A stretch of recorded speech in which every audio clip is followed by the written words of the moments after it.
चाही SC class 10 अमसुंग class 12 के exam नक्सिलकपग मरी लेना हयेंदगी लमदम असिदा कुम्हई हराव मेला अमदी हाउसी नचिंगबा थिंगबगी खोंजंग चंगसिनबा हौरगनी हाइना यूनाइटेड मदर्स ऑर्गेनाइजेशन यूएमओ गी प्रेसिडेंट मोइरांग थेम सरोजिनी न फोंदोरकली ngasi lamfel khunauda laiba UMO ge office da pangthokpa paugi mifam amada wafam asi phongdokladuna sorojini na makha taraduna hai chahi SC gi board amasung council na logadariba class 10 amadi 12 ke exam loidriba fawbagi manungda kumhai harau hausi amadi mela Nachingba pangthoklambe thoklabadi maduda thorakpa afafatage tekchak pumnamak masa masana pugadabani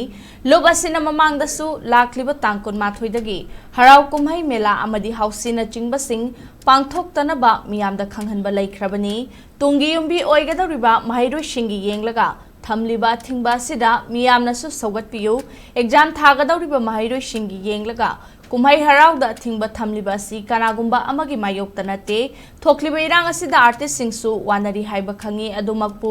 mahairoi shingi punsi kandaba yadaba maramna khongthang asi kopna khanaraba matungda laurakpani hayengdagi hauraga class 10 amasung 12 ke exam loidriba fawba changsin gadaba Thingba sida miyamna su saugatpiyo haina sorojini na appeal tawki kaubru da changmangamdaba haibasi maitei ekhoigi Houragfam manghanbani leisemlonda yauriba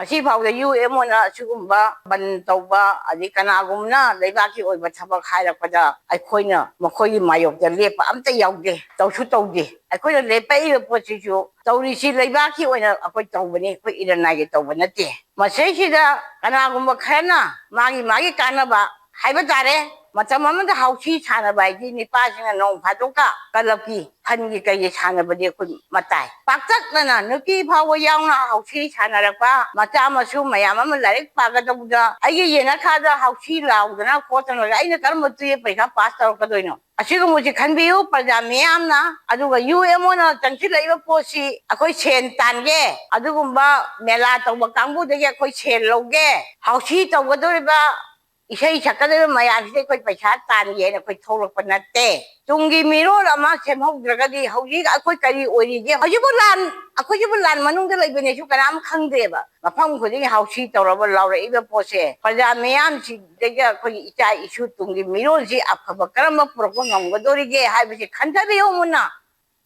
masi fawda UM